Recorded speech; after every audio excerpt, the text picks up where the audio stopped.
সম্প্রতি আমাদের ডিভোর্স হয়েছে। তো ডিভোর্সের পর এই প্রথম সে আমায় ফোন করলো। হ্যালো, কেমন আছো তুমি? কেন ফোন করেছো তুমি আমায়? আর কি চাও বলো তুমি আমার কাছে? আমি তোমাকে চাই। আমি তোমার বউ। এটা ভুলে যাও, একেবারে ভুলে যাও তুমি, কারণ আমাদের ডিভোর্স হয়ে গেছে। আমি তোমাকে অনেক ভালোবাসি সাজু। আমার ভুল হয়ে গেছে, আমাকে ক্ষমা করে দাও প্লিজ। সেটা আর সম্ভব না রিয়া। আমি তোমাকে ছাড়া বাঁচবো না সাজু। এ কথা তখন ভাবনি কেন? যখন আমাকে ছেড়ে চলে গিয়েছিলে তখন মনে ছিল না তোমার? আমাকে এসে নিয়ে যাও তুমি।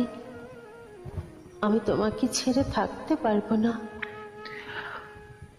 আমি দুঃখিত, এখন আর ফিরে আসার কোনো রাস্তা নেই তোমার। আর তাছাড়া আমি তোমাকে কেন ফিরিয়ে আনবো?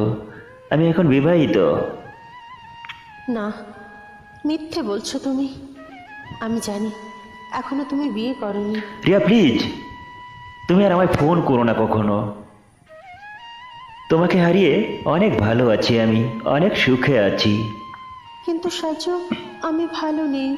আমি সত্যি মরে যাব যদি তুমি আমায় আবার ফিরিয়ে না নাও। মরে যাবে? তুমি তো সেই দিনই মরে গেছো, এখন আবার কি মরবে? যেদিন তুমি আমাকে ছেড়ে গেছো তুমি সেদিনই মরে গেছো। এমন করে বলো না সাজু। তুমি তো জানোই আমি একটা পাগলি। আর কখনো তোমায় ছেড়ে যাব না আমি। একবার ফিরিয়ে নাও, দয়া করো। আর শোনো, আমাদের মেয়েটা কেমন আছে গো? ওকে খুব দেখতে ইচ্ছে করছে গো। সরি, তোমাকে ফিরিয়ে আনা আমার পক্ষে মোটেও সম্ভব না, কখনোই না। আর আমার মেয়েটা, সে বেশ ভালো আছে, অনেক ভালো আছে। একটা কথা বলবো, রাখবে? কি কথা বলবে বলো? আমার মেয়েটাকে একবার নিয়ে আসবে? ওকে একটিবার কোলে তুলে নিব।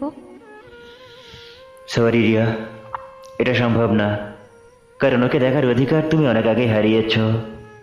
ওকে দেখার কোনো অধিকার নেই তোমার। তুমি আর কখনো আমায় ফোন করো না। আমি রাখছি, বাই। সাজু, সাজু, একবার শোনো।